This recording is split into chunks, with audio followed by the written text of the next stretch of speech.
One of the questions that teachers ask me before, during, and after workshops is, how can I most effectively integrate autistic children into my lessons? What can I do to address their needs? Well, today we have Rose Griffin, an expert speech pathologist with the added certification specifically in autistic learning, to give us strategies and, more importantly, perspectives on how we can interact with autistic children in compassionate and effective ways. A pad next to your listening device would be a great addition to this listening experience, because Rose is going to give us a myriad of proactive techniques and strategies you can use immediately in your classes. Now, we're going to go into the technical parts of interacting with autistic children during the chat, so I'm not going to delay the pleasure of you listening to Rose's succinct explanations, and just right away let's splash into the world of autism.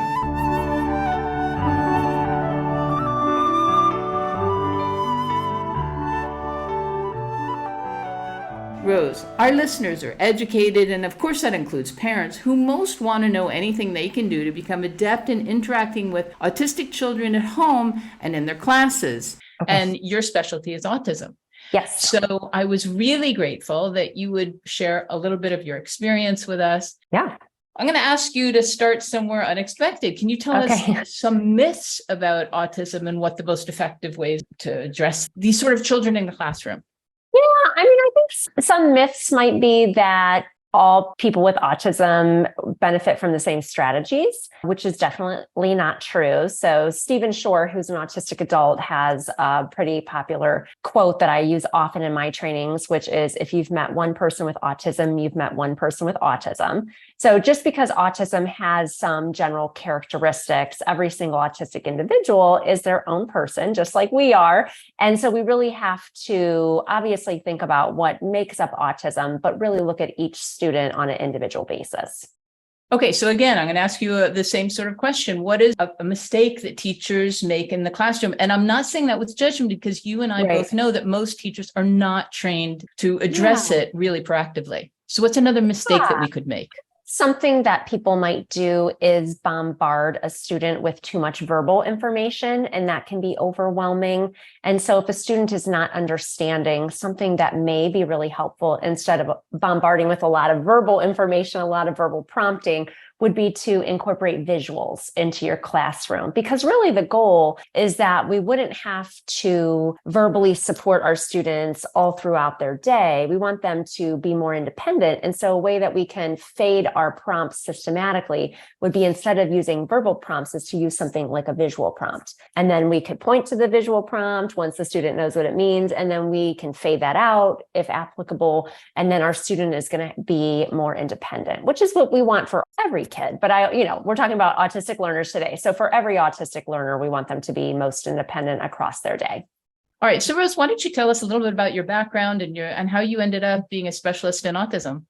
Yeah, so I became a speech language pathologist. My mom gave me a career test before I started college, and I shadowed a family friend who was a speech therapist. I had no idea what a speech therapist did, and we went to a home and a nursing home and school. And I thought, this is exactly what I want to do. You get to be around people every day, which is something that I love and enjoy for the most part. And you really get to help others. And so I declared my major right when I went to school. You have to get your undergrad 4-year degree, your master's degree. And then I started working in the schools, really loved it. And my second year, I started working at the Cleveland Clinic. Now it's called the Learner School, but it's a school for students with autism. And I started to learn about applied behavior analysis and really how powerful that science was for helping a lot of learners. And, really a lot of learners who were older, were 18, 17, had no way to communicate. And so I was like, wow, this is really exciting. And so I took my coursework to become a BCBA. So I've been a speech language pathologist for 20 years, and I've been duly certified as a speech therapist and BCBA for 12 of those. With, there's less than 515 of us in the entire world who have both of those certifications. So it really allows me to help my students in a specific way. How do you think that the combination of them really helps them in a way that if you don't have both certifications, you're missing out on something?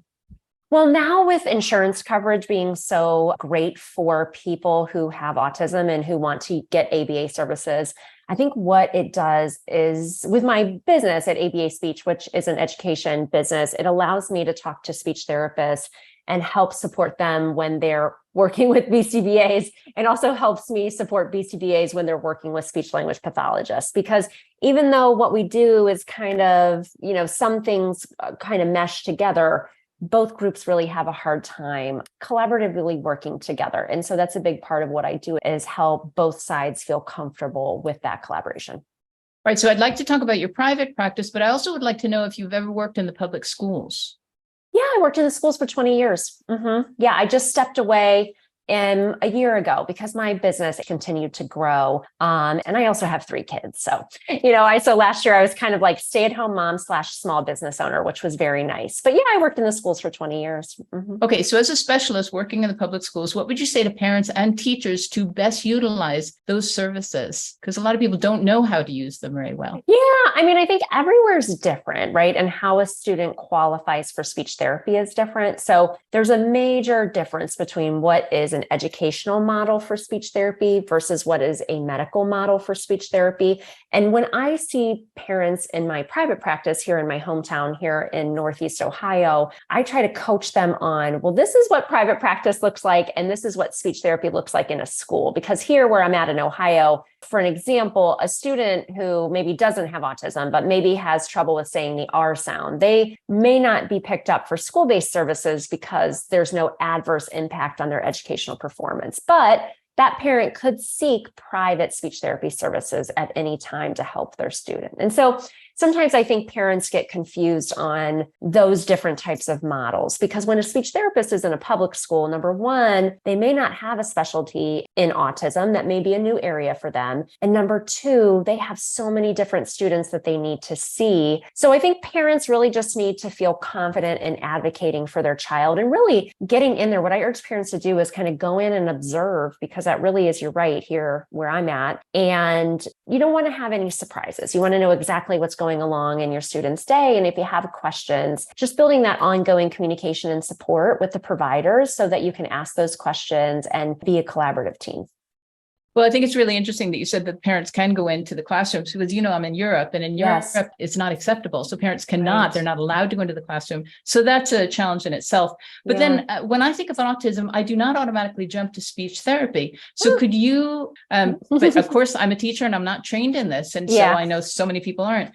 Could you explain on the spectrum of autism where a speech pathologist is most effective? Yeah, it's really, it is a spectrum. And so every person with autism, some people may not need any support from a speech language pathologist, and some people do. So there are some students who are not yet speaking, and so they would need help with just getting a way to communicate with the world. So that might mean talking, that might mean using an augmentative communication device, that may mean using pictures, up through somebody who is conversational, isn't on grade level. Maybe that person has a need for support in the area of social skills or social skills tied to employment. So those kind of soft skills, we call it, or, and so I worked in a middle school, high school for 10 years. And so that was a big part of what we worked on, are more of those soft skills that, me as a typical language learner, that's kind of working from home. I really kind of missed all that small talk and those types of things that we do as adults when we work out in the world. But sometimes people may have a need in that area. And it's not the only area, but maybe they have a question about work or what to do in a work situation, but they're not sure how to advocate for help. So it can really just be that continuum of some students may not have a way to communicate with the world, and then some students may need more help with nuanced conversation skills and things of that nature. I'd like to delve into that a little bit more. And I realize as you're talking, the reason why I've never really thought about the speech aspect of it is because my nephew has what used to be called Asperger's. And now I think it's just the higher spectrum of autism. And he has no problem speaking, none at all. Right. So that was not one of the issues. But social skills, as you say, were really important because nothing comes naturally to him. Right. But he's a great learner. What can teachers do in the classroom? Let me start here. You pulled students out of the classroom more than going in? No, let's say I have a student and it's an autistic student and they're in middle school and they get speech 2 times a week. So for some students, that one session might be individual. So for some students, I may go into the classroom. Some students I may take to my office, but some students I may go in. It really depends on the student. And I work with them in their kind of teaching area. This type of student may have an area in the classroom where they do their instruction. And then the second session, I may go into the classroom and I would do a whole group lesson with the students. So really in middle school, high school, I rarely pulled a student out into my office unless their classroom was very loud, or if it was a student who had selective mutism or stuttered and needed like that one-on-one kind of private therapy. But a lot of times I go into the classroom. Yeah. And how is that emotionally for them? Do they express that it's uncomfortable to them, or it doesn't really bother them? The students that I pull out, or which students? The ones that you stay in. Oh, that I you work stay with them in in the classroom. Yeah. Yeah, no, they seem great. They like to be in their classroom. And no, I mean, they may not be students that would say like, I don't like having speech in here. That might be hard for them to put together, but no, they seem to be happy and familiar with their surroundings. And it worked better that way. Cause then here in Ohio in the States, students that I may go into the classroom for would have a one-on-one dedicated paraprofessional that would be supporting their instruction. So then that was a nice time for me to go into the classroom to work with the student and for the paraprofessional to also see what I'm doing for communication.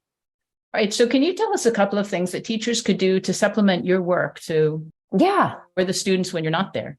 Yeah, I think that's a great point too, because I always said the most important part of my job as a speech therapist is not the actual therapy. It's actually building a rapport with the teacher and the parapro and the student and the parent, et cetera. And I think what's most important is if your child is getting speech therapy or your student is to talk with the therapist so that you know exactly what they're working on and so that you know how you can generalize those things into the classroom and how you can have a more communication-based embedded supports across your learner's day.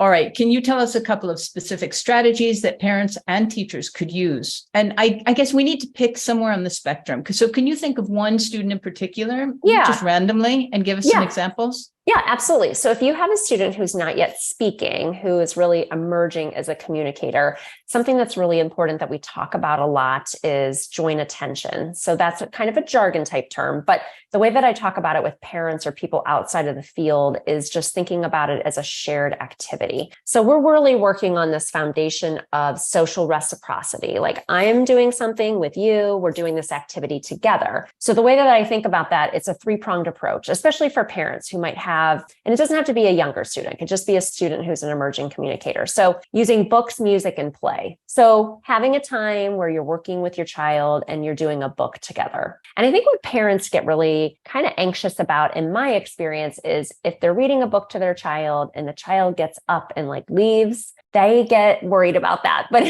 that's okay. You don't have to muscle through and make them sit. We don't want to do anything like that. We want the child to want to be there. So I would just say, use your own voice to read a book. Maybe read books that you think your child shows that they're liking, and use character voices, be enthusiastic, your level of enthusiasm, and just make it part of your day. So this is just general parenting advice, but reading your kids a book at night if they're younger, or maybe after school if they're older, whatever makes sense for your family schedule, but embedding that. And then music is really important too. So if you have kids who are not yet speaking, doing songs that have motion. So here in the States, things like Wheels on the Bus, Old MacDonald Had a Farm, If You're Happy and You Know It, because then that way we're working on the shared activity, but we're also working on imitation as well. And then if you have older students, you can do different types of things. You could have Alexa go on, you could do a Spotify playlist. There's lots of things that you can do as a shared activity with your child. And then the last thing is games, so play.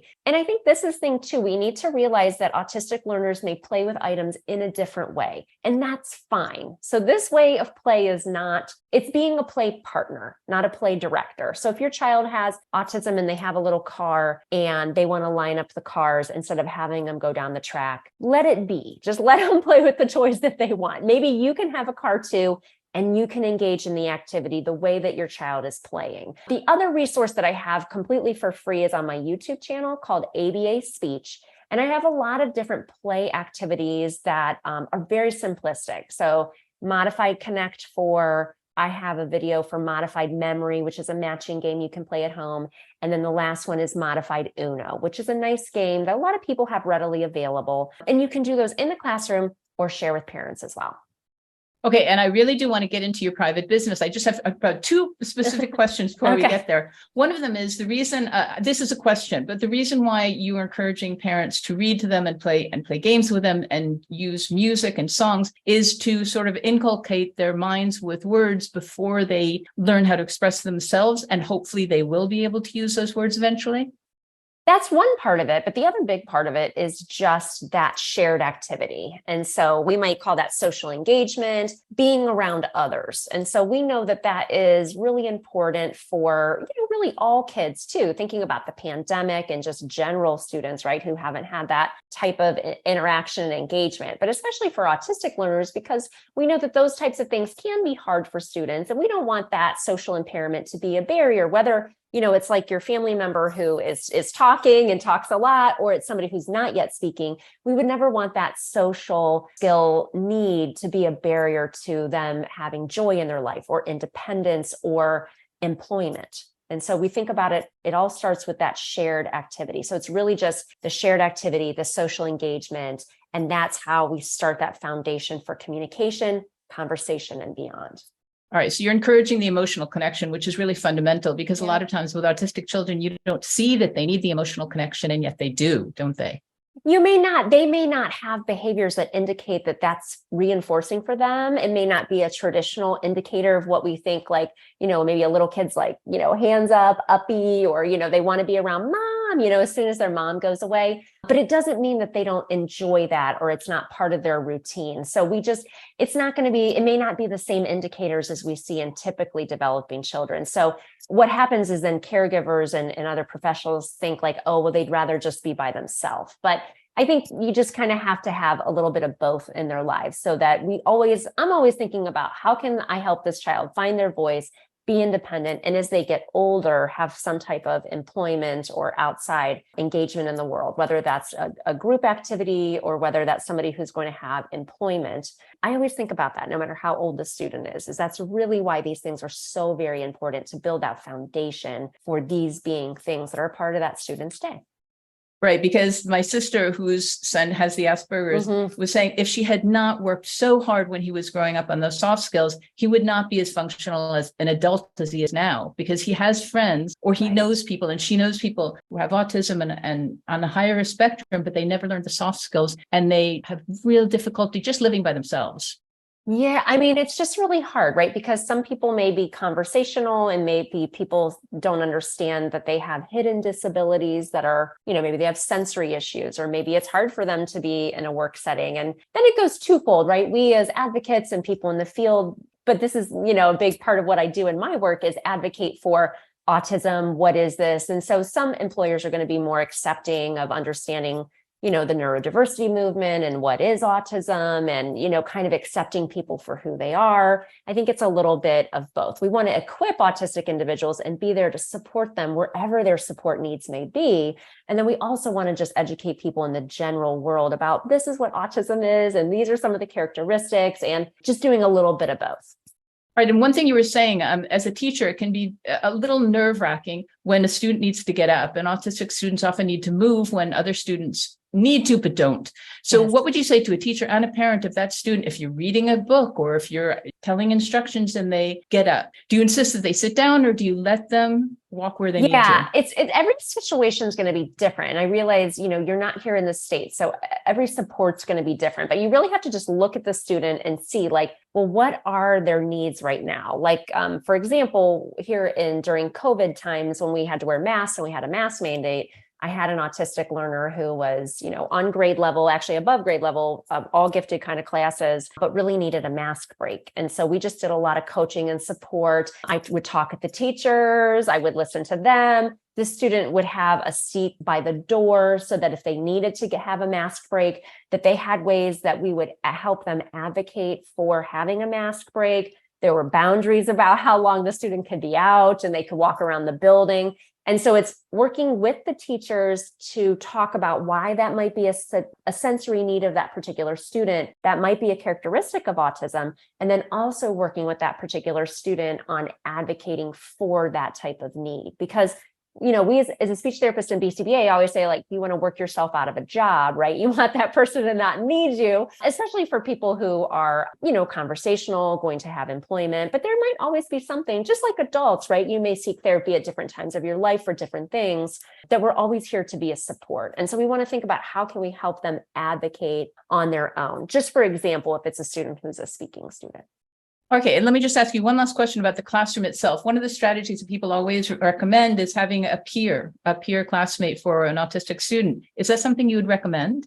Well, it really depends. It really, really depends. Obviously for an autistic learner, here in the United States, we have preschool classrooms where it's some students who are receiving specialized special education services, and some students are quote unquote typical peers, and what we think is like, there's research to say that those peers can act as a role model for the student. I think in general, I'm not sure if a student needs a buddy, because that is kind of a lot of responsibility for the typical peer as well. But I do think that, here in the United States, we might have like a guidance counselor that would come in and say like, okay, this is autism or this is Down syndrome or, whatever, or selective mutism or whatever it is, just to educate and build a more inclusive and accepting world and things like that. I don't know if a student needs a one-on-one buddy, but I think that there's a little bit of needing to educate students on, it's okay to ask questions, and this is how this person indicates that they want to play with you, and that there are going to be different things. And kids are so accepting, they really are. And so I think we just need to start that kind of just watching what we say and using, the neurodiversity movement's kind of a conflict sometimes with ABA, but there are good things that they're saying just verbiage wise. Like, we don't say high functioning, low functioning. We say, this person has high support needs or low support needs, and I do think some of those things, like some people want to be called autistic, that goes away from what I was taught in school, is to say people with autism. But I have autistic adults on my podcast, so I've really been learning, and I think every single person is different. So I just gauge it on the person. So I think just kind of general education about being inclusive, I think is helpful. So I'm not really sure about the one-to-one buddy. No, but I also hear you're saying transparency, and I encourage teachers to be transparent. And I've spoken with the students, I've spoken with autistic students with dyslexia, and we're really never a conversation about it. Right. And it means the teacher needs to be comfortable, but it's something that they could do more transparency so that everyone recognizes that it's a reality, and yet there's no problem with it. It's just a part of who you are. When I work with people who stutter, you're taught like it's just a part of who you are. Doesn't say everything about you. It's just a part of who you are. So obviously talking with parents to make sure that they've told their child they're autistic, because that's another thing that sometimes parents are not always transparent about that. So just having that kind of ongoing communication. It doesn't mean we're all going to agree on everything, but it does mean that if there's something good, we can share it and it's exciting. And if something happens that needs addressed, then we can come together as a team as well. Okay, so now, finally, please tell us why your incredible private practice, why you decided to go into private practice, leave public schools, and what is it that's so unique about what you do?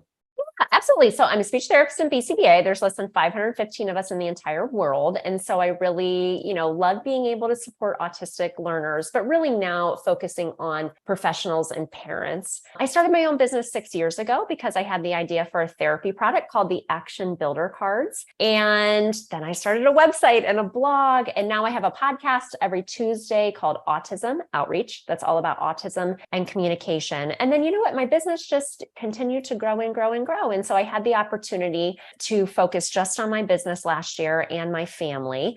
And that's been really fun. So our business model is we offer courses. So we offer courses on how to help your autistic child or your autistic student start communicating and how to help them go beyond basic communication. And in the fall, I'm not sure when this will air, but in the fall, in September 2023, we are launching a membership called the ABA Speech Connection, where we're going to offer a live course every single month, and then also a time to meet with me in a group coaching type of Zoom atmosphere to ask questions about a topic, to ask questions about your current caseload, your child. And I'm excited to be able to connect with people in that way. Phenomenal. Wonderful. I'm going to make sure all the links are in the notes, and hopefully we'll be able to air this just before to help you promote it a little bit. And then my last question, because this is so important, Rose, you work with tones and talking about your love of music, and you have this absolutely gorgeous harp behind you. Thank you. Is this something you play? Have you been playing it for years? Yeah. You know, I went to a school here in Ohio, and my 4th grade music teacher was a harpist. So I started playing the harp, and my dad actually would carry it to school and back every single week so I could practice at home. It was very lovely. And then when I was 21, my parents bought me a harp. So for 20 years, I played weddings and wine tastings and all these fun events. And then I had 3 kids, and now I have a business and a job. So now my daughter takes lessons, but I do play it around Christmas time on all my social media platforms. So you'll have to check that out. Oh my goodness. Okay, we'll have to find that. Yes. I cannot thank you enough. This is really helpful. I think my listeners are going to be incredibly grateful for all this information. Thank you so much. Thanks.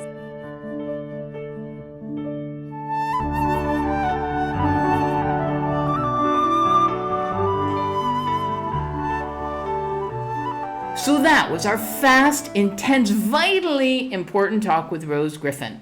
Please visit her site, because along with enormously useful products and downloads, she has free webinars you can sign up for to give you strategic tools to apply in your daily learning environment right away. You can find more informative conversations like this one at Doorways to Learning with Donna, and activities to introduce new information at scaffoldingmagic.com. In the meantime, have fun in your classes and at home, and see you soon for more.